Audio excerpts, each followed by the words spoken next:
All right, I want to take you to Falls City, Washington, just outside of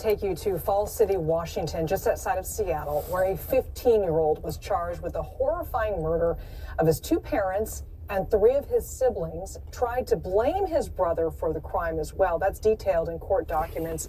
And authorities are withholding the teen's name because he is a juvenile. King County Court also charged the teen with one count of attempted murder for shooting and wounding his 11-year-old sister. CBS News correspondent Carter Evans is in Los Angeles for us with the very latest on this. Welcome, Carter. This is just a horrifying story. Horrible. How did this whole thing transpire according to these documents? Okay, so let me try and map this out from the first phone call that came into police. This is a 911 phone call early Monday morning from a frantic teenager, a 15-year-old boy, saying that his brother, his 13-year-old brother, had murdered his entire family.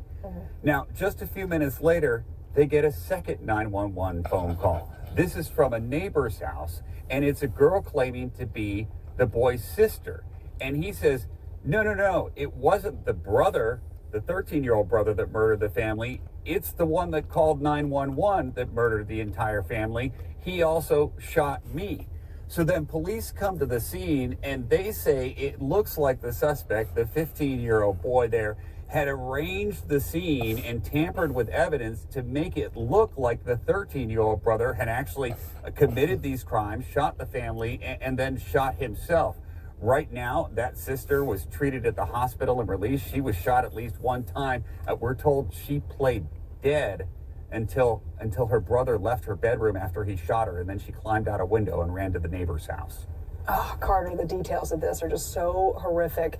As far as we know, though, this teen is going to be charged as a juvenile, but could that change given this crime? Yeah, I think this is going to change. And when you listen to authorities talking about this and the severity of this and what occurred and just how gruesome the scene was, first of all, we don't know exactly what the motive was yet. There are a couple of ideas floating around there that the 15-year-old may have done poorly on a few tests recently and received some poor grades and was concerned about that. But we really don't know what the motive is in this case. We do know that prosecutors want to move this to adult court. They say these crimes are just gruesome and egregious, and that this is something, and that this kid should be tried as an adult. Mind you, if he is tried as a juvenile, the maximum term he could face is 10 years. So that would put him in prison up until he's 25. If he's tried as an adult, he could get 25 years to life. Damn. I would like to say, woo. Oh, my. I would like to give all praise to Yahweh, Ba'ashim, Yahushua, Rakwakodash. And, wow, man. Wow. Now, I don't know if these people are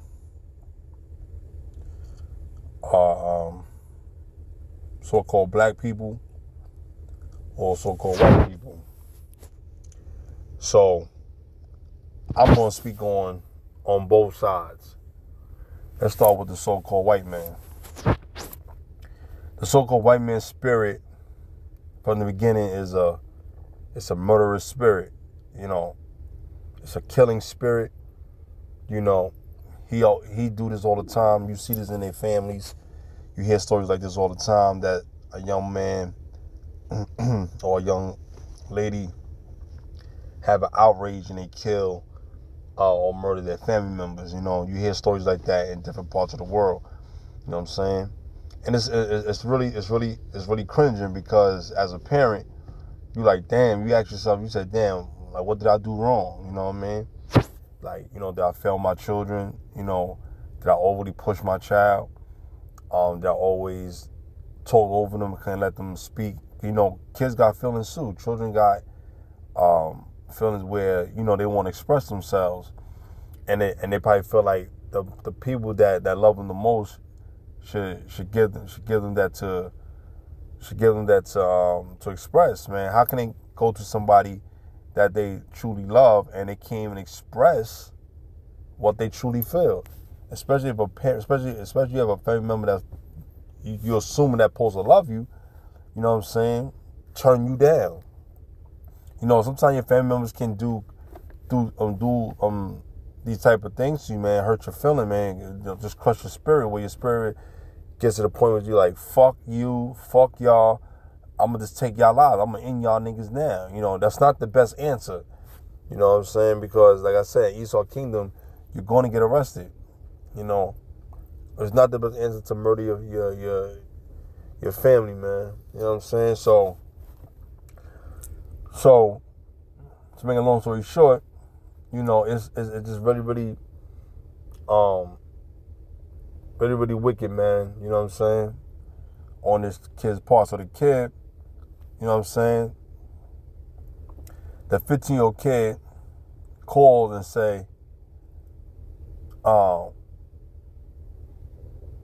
brother killed my parents and so forth, and he shot his sister, but his sister, the parent's daughter, called 911 and said, no, the one that called you is the one that shot them, but he's trying to frame my brother.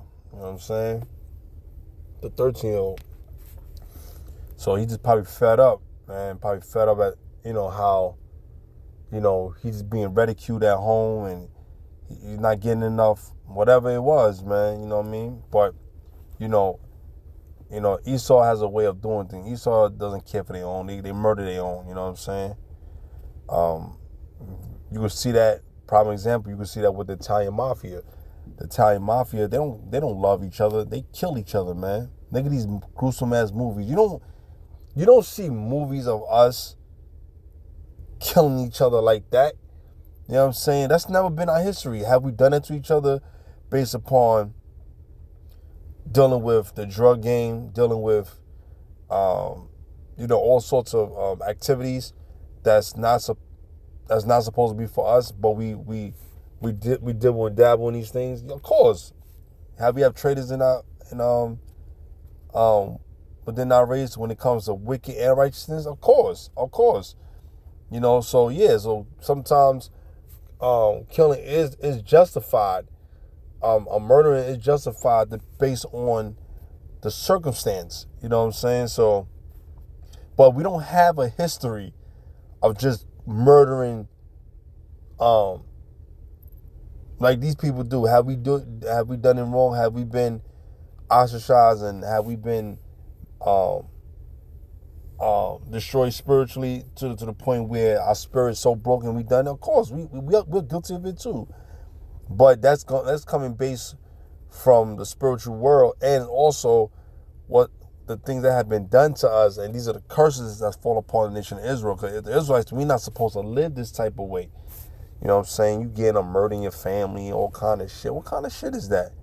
You know, that's some shit from back. That's like some shit from back in the beginning of time, man. Of Cain and Abel, man. How he slain his brother, man. You know what I'm saying? We're gonna read that. But let me read this. Before I read this, I'm gonna talk about that was the so-called white spectrum that I just mentioned. We're gonna talk about the black spectrum in a minute. But let me read this. This is Ephesians 6, chapter 1 through 4. Children, obey your parents in the Lord, for this is right. So even if you're not an Israelite and you're a so-called heathen, or still respect your parents, man. Still respect your parents. You know what I mean? Verse 2. Honor thy father and thy mother, which is the first commandment with promise. So this kid, they honor the father or their mother, man, regardless of what the circumstances was and what they've been through. All right. Verse 3, that it may be well with thee, and thou mayest live long on the earth. So it may be well with you. You know what I'm saying? If you honor your mother and your father, and you know what I'm saying, you shall live long on the earth and prosper. Verse 4, and ye fathers, provoke not your children to wrath. So a lot of us we provoke our children to wrath, man. You know, we so hard on them, they're afraid to fuck up. You know what I'm saying? Oh no, I can't fuck up, because they want their child to be in a better position. And you know, sometimes yes, we do push our children overboard, or to the point where they want to crash out and burn, man. You know, but we got to be mindful of how we treat our kids, man. You know, so don't provoke your children. Don't provoke your children to wrath. Look what this kid did, man. Maybe the parents provoked this little nigga. He said, "I'm tired of this shit. I'm gonna kill both you niggas." You know what I'm saying? So it is what it is. Hold on, guys.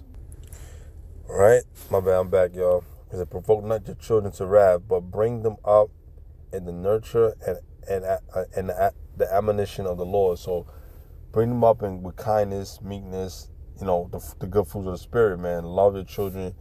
You know, be kind. You know, yes, be tough, but you know, chastise your child, because a parent that love their child as much will chastise their child. They're going to correct their children like how the Most High correct us when we do wrong, because He loves us. You know, He's our Father. So when we do wrong, He got to spank our asses, you know, for a little while. You know what I mean? And then He's a perfect example of true love, man. And the Lord is a true nurturer, because He not gonna put so much on us on what we can't bear. You know what I'm saying? So yes, so we read that scripture. Let's get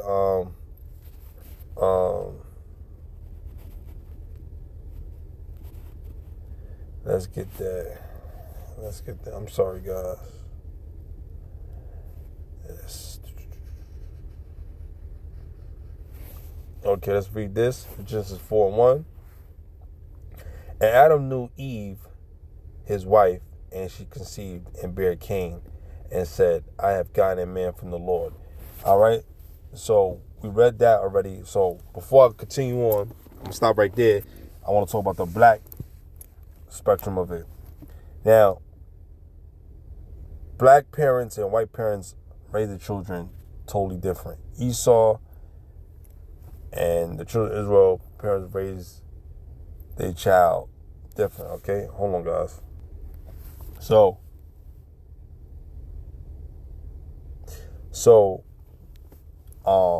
we gotta really look at it this way, man. The so-called black family, you know, the Negroid, West Indians, the Negroid American blacks, the Negroid Haitian, and so forth, right? We have a certain way how we raise and train our children. People have different structure how they teach and raise their children, but we all should teach our children morals, respect, and have some value, because that goes a long way on the earth. And it also shows you that you have respect for the Lord, because your parents fear the Lord. So these are the things that should be taught well, you know, amongst us. You know what I'm saying? So if these things are not taught well amongst us, then you have furious, belligerent, destructive, demonized children, man. You know, you have bastard children running around doing all sorts of uncanny things, man. So, you know, it's very, very disturbing. Okay, so a black family typically will always preach the Lord in their homes and the fear of the Lord, and also they'll preach strength and courage to love the Lord. And when their child is wrong, they're quick to correct them. In today's society, it has become the opposite, and it has reversed so much that it has become a detrimental thing in our homes. All these policies that's been pushed on our people, those are former plagues too, man. Policies in single parent homes, right? Those are plagues. You know what I'm saying? Give me 1 second, y'all. These are plagues, man. Single parent homes, welfare for single mothers. You know, all type of programs are made for women. Programs are not made for men. They're designed to keep men at the bottom and don't give men shit. And then they said, well, let the men figure it out. But when it comes to other nations, they are given equally for both parties. You understand? So America is very, very wicked, man. America gonna pay for its crimes. But to get back to what I'm saying, all these feminist movement and all this Me Too movement, all these women protection rights that they have, right? But they still want the black rod, right? So if the women trust the so-called white man and the system so much, you've been plagued.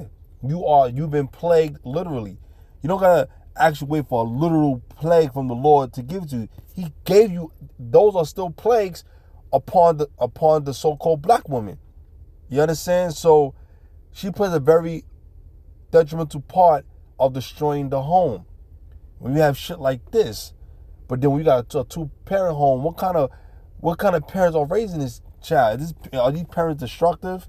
Are these parents are drug-based people? You know what I'm saying? What's going on here? Where's the spiritual value? You know what I'm saying? That's supposed to be upkept in the homes. When you have a single parent home, 90% of it becomes this type of way, because the woman has brought sin in the world and destructive has become so bad, and man has followed it and want to pamper the sin without getting rid of it. You know what I'm saying? All right, hold on, guys. So these are the things that's going on with us, man. These are the things that's happening to our people, man. You know what I'm saying? Because we let society dictate how we should raise our children. We let society tell us that if we tell our children to go against the evil, we're being bad parents. So this is what's going on. You know, so a lot of this feminist movement is real, man. All of it plays a part of destruction of the family. You know what I'm saying? So especially to the black family, because when a black family, when a black family honor the Lord and they keep the Lord in their family structure, and they literally live in it, great outcomes will always come and stuff. Not saying trouble won't come, but great outcomes will come. You understand? You have a better result, man. You have a better success rate of children graduating. You have a better success rate of children becoming something. You have a better success rate that their children will be a respected family. So you got, you know what I'm saying? You got another success rate where a female is going to be raised in feminine energy. A male is going to be raised in a masculine energy. So when you have these things in order, these things will show forth as fruit. When you don't have these things in order, I'm gonna tell you what happened when you don't have these things in order. Like how this kid killed his mother and father. You have death that come upon it, imprisonment come upon it. Your children become lesbians. Your sons become faggots. Okay, they become effeminized. They become emotional. They become so diluted. There's no real source to be found, because it has been blotted out. But they can repent and go back to it and break those chains if the Lord choose them. You understand? So you know, that's the point I wanted to make, man. When it comes to our family, our black family has always loved the Lord, but we have turned our back against Him, and then we want to do it our way. Our way doesn't work. Our way fails all the time. How many times you hear children that they have secrets to hold? Because most of the time when you have a single parent home, the parent, well, which is the woman, well, when you have single dads, the majority of single dads have a better success rate because they are dominant, and they gonna make sure that child gonna fear the Lord. Single fathers as parents, right, have a better success rate than single mothers. It's the truth. Because a woman will raise her children on emotional status. Men will raise their children on logical thinking. That's how the child will function and become better. You understand? So you got a lot of women say, oh, but when a man raises a daughter, she's going to become masculine. No, she will not. She will be feminine. You know why? Because he's going to allow her to be feminine, but he's also going to have women that's feminine to show her how to take care of themselves. He's going to have a woman explain to her about her monthly cycle, her menstrual cycle, what she got to do, how to keep herself up, clean, and kept. You understand? So if he has mothers that's a loving mother, you know, sisters that's loving sisters, grandmother, and let's just say that the child's parent, right, which is the mother, passed away, or she's in jail, or she's no fucking good. She can't raise kids. So those are those scenarios. But when you have a single father that was raised by two parents, or even maybe one, he break that cycle, and he lived for the Lord, and he been raised up in the spirit by real men. He will raise his children the best way he can, and it's gonna be tough. It's not gonna be easy. The more kids you have, the tougher it is, but things get better in time. You know what I'm saying? So, to make a long story short, you know, and there are cases where you have single mothers that raise men that have become, women that become successful in life. You have it, but with these kids, they have problems. Look at P. Diddy. Mother probably raised him single. I don't know if he had his father in life. Maybe he did. R. Kelly, he never really talked about his father in his songs or interviews. He always talking about my mother. Look at him. Look at the result that's still portraying him. Look at the sexual crimes and the deviancy that has committed on his own people. The proof is in the pudding. I don't know how bad it is, but look what's going down. All right. So remember this. All right, y'all guys gotta remember this, man. These things still play a part even when a man is an adult or a female is an adult. She still have these inclinations of bad teachings and the bad morale that's in her, man, or him. So they gotta repent and listen to the real men of the Lord that's gonna teach them the right way. All right. So when it comes to black family, man, we don't have a great history of doing this. Have we done it? Yes, but we don't have. That's not a part of who we are in our spirit. You understand? A spirit got to come upon you to do some shit like that. And the Lord say He create spirits for vengeance. You know, so the Lord and the Lord can do these things. But mainly Esau, he is a killer by nature, man. He's a hunter, so he hunts shit down, man. All right. Let me start here, verse 2. And she again bare his brother Abel. And Abel was a keeper of sheep, but Cain was a tiller of the ground. All right, so Cain was older than Abel. Verse 3, and in process of time it came to pass that Cain brought of the fruit of the ground and offered unto the Lord. All right. Verse 4, and Abel, he also brought the firstlings of his first flock of the fat thereof, and the Lord had respect unto Abel and to his offering. So Abel was a baby brother, you know what I'm saying? So they both did a good deed to the Lord, but Abel gave his best because he loved the Lord more in his heart. You understand? And the Lord just respected him more. That's all. Verse 5. But unto Cain and to his offering he had not respect. Excuse me. Let me reiterate that. Sorry. The Lord didn't respect Cain. Salaki. The Lord didn't respect Cain as much, but he saw that he was offering it, but he knew in his heart that this nigga full of shit. You ain't being sincere about what you're offering, right? Watch this. Here it comes. But unto Cain and to his offering he had not respect, and Cain was very wroth. Cain was angry. He said, "What the fuck? Like how you gonna get mad at me?" But what he should have did was said, "Lord, I'm sorry. What can I do to please you, or what can I do to give you the best?" And he just saw the example of what his brother did. You know what I'm saying? And his countenance fell, so he was upset, he was angry, mad. So it's like our parent, like you want to do the best for your parents, but it's never good enough. You know what I'm saying? But this right here was a little different right here. You know, he didn't even get a chance to even say, all right, this is how you can please me. You know what I'm saying? Well, I said, nah, but the Lord gonna question him. Verse 6, and the Lord said unto Cain, why art thou wroth? Why are you angry? And why is thy countenance falling? So he said, why are you so angry? Why your spirit so broken? Right? Verse 7, if thou doest well, shall thou not be accepted. So if you do well, I shall accept you. So at least the Lord was keeping it real. Say, if you do well, I'm gonna give you the praise. But you ain't doing your best. So the fuck I'm gonna give you praise for? And if thou does not well, sin lies at the door. So if you don't do well, sin is right there. All right?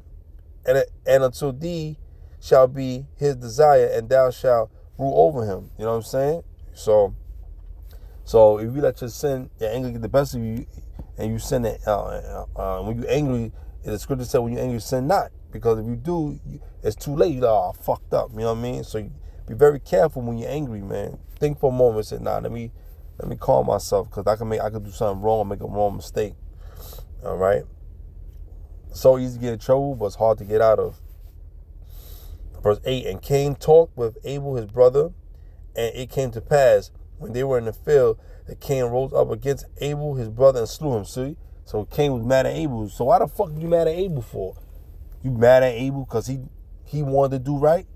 You know what I'm saying? That's some coward shit. So look what the boy did. He wanted to kill maybe his brother, right, or sister. Cause maybe they honor their mother and father. Maybe they did right by their parents. This fuck motherfucker was a piece of shit. He ain't do right. You know, he probably expected to get a reward for his bad behavior. That could be the case too. You don't know. All right. Verse 9, and the Lord said unto Cain, where's Abel, thy brother? So the Lord knew where Abel was there. He wanted this nigga to man up and confess what he did wrong. He said, where's Abel, thy brother? And he said, I know not. So now he's lying to the Lord. I don't know. He said, am I my brother's keeper? So he's being smart. He said, am I my brother's keeper? Right? And in this day society, in the nation of Israel, we're supposed to be our brother's keeper, but a lot of our people don't do that. You know what I'm saying? So he's trying to be a wise guy to the Lord. Watch this. Verse 10, and he said, what hast thou done? And the Lord said, what have you done? Because the Lord already knew he murdered. Right? The voice of thy brother's blood cried unto me from the ground. So the Lord could hear his brother's voice crying. Right? Verse 11, and now art thou cursed from the earth. Now he said, now you cursed from the earth, which have opened her mouth to receive thy brother's blood from thy hand. Okay? Verse 12, when thou tillest the ground, it shall not henceforth yield unto thee her strength. So he said, every time you trying to do something or you trying to get any fruits or agricultural or vegetables or anything you try to produce, is always going to be a failure. It's always going to be a curse upon you. Okay? Let's read some more. Let's get some more right here. A fugitive, a vagabond shalt thou be in the earth. So you are a fugitive. So where do you think these cops get that word? They get it from the scripture. You are a fugitive. You know what I'm saying? You ain't shit. You ain't gonna be shit. That's a curse gonna be upon you. You know what I'm saying? Verse 13. And Cain said unto my Lord, my punishment is greater than I can bear. So he said, Lord, it's too much punishment. So now he begging the Lord to ease it up on him. We should have never did that. Verse 14. Behold, thou hast driven me out this day from the face of the earth, and from thy face shall I be hid, and I shall be a fugitive and a vagabond in the earth. And it shall come to pass that everyone that findeth me shall slay me. You know what I'm saying? So everybody gonna have a problem with this dude. He gonna be a war. Niggas, they just ain't gonna like him, okay? Because what he done. Verse 15, the Lord said to him, therefore, whoso slave Cain, vengeance shall be taken on him sevenfold. So the Lord's all right. If they touch you, I'm gonna touch you. I mean, I'm gonna touch them. So you gotta let your deed work for you. All right. I mean, you gotta let the curse that I put upon you work as I say. And the Lord set a mark upon Cain, lest any finding him should kill him. See, they go that mark again. So that mark is a spiritual mark. You know what I'm saying? He been marked for this day. You know what I'm saying? You know what I'm saying? And the Lord set a mark upon Cain, lest any finding him should kill him. You know what I'm saying? I think it's, let me see where you went.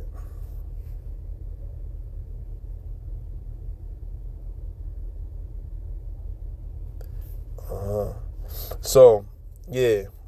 So it was a mark that was put on Cain, man. You know what I'm saying? It could have been a physical. I think it was also a physical. I think it was a physical mark as well. Salakia, I apologize if I got this wrong. You know what I'm saying? So, it's a forewarning, man. That this man was gonna suffer, man. This man was gonna go through the worst. And look at maybe the wife he got. His wife was probably like, damn, this nigga ain't shit, but this is who I deal with. You know what I mean? So come on, man. You gotta look at these things, man. This shit is real out here. But I gotta go. But with that being said, I let you all praise to Yahweh by Shem Yahushua Kwakadash.